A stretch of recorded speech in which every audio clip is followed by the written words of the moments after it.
Hello बच्चों, let us see the question. This is assertion and reason type question, जहाँ पे हमको दो स्टेटमेंट, एक असर्शन एक रीजन दिया जाता है और इनकी वैलिडिटी के अकॉर्डिंग हमको गिवन 5 ऑप्शन में से चूज करना है। ए, बी, सी, डी एंड ई में से हमको एक ऑप्शन चूज करना रहेगा। सबसे पहले असर्शन देख लेते हैं बच्चों। असर्शन क्या है? Lysagnaise extract is boiled with nitric acid, dilute nitric acid before testing for halogens by silver nitrate. And reason says cyanide and sulfide, ये क्या है? सल्फाइड आयन है, present in extract interfere with the test of halide ions by silver nitrate। ठीक है, तो हम बात करेंगे यहाँ पे बच्चों लेसग्नीज टेस्ट की कंसेप्ट यहाँ पे क्या है बच्चों? की कंसेप्ट हमारा रहने वाला है Lassaigne's test, that will be Lassaigne's test. ठीक है ना, ये हमारा की कंसेप्ट होगा। अब बात करते हैं यहाँ पे क्या है, तो लेसग्नीज टेस्ट बच्चों क्या होता है? This test is used in qualitative analysis of, आप क्या बोलेंगे यहाँ पे? Qualitative analysis of, qualitative analysis of nitrogen, oxygen, sulphur and halogens. Halogens में fluorine, chlorine, bromine and iodine होते हैं। ठीक है ना, तो इनका हम क्वालिटेटिव एनालिसिस करने के लिए लेसग्नीज टेस्ट का यूज करते हैं। अब यहाँ पे बात करते हैं असर्शन की।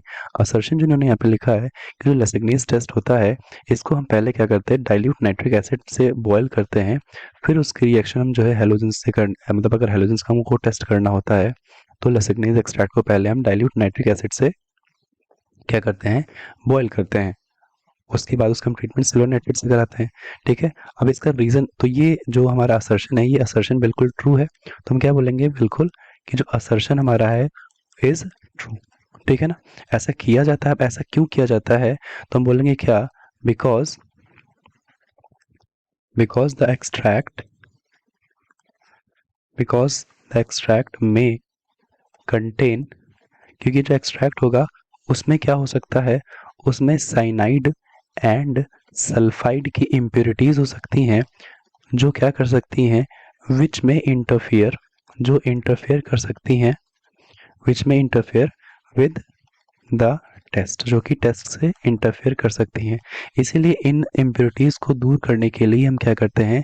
सिल्वर नाइट्रेट से रिएक्शन कराने से पहले हम उसका डाइल्यूट नाइट्रिक एसिड से रिएक्शन कराते हैं, और डाइल्यूट नाइट्रिक एसिड से रिएक्शन कराने पर क्या होता है? ये गैस के फॉर्म में दूर हो जाती हैं। रिएक्शन देख लेते हैं यहाँ पे। जैसे हमने कहा साइनाइड की इम्प्योरिटी है, तो जैसे NaCN टाइप में हो सकती है यहाँ पे। ठीक है ना, सोडियम एक्सट्रैक्ट ही होता है तो। और अगर ये किससे रिएक्शन करेगा? जब ये रिएक्ट करेगा डाइल्यूट नाइट्रिक एसिड से, यहाँ से क्या बनेगा बच्चों? It forms NaNO3 that is sodium nitrite, और साथ में यहाँ पे क्या बन जाएगा?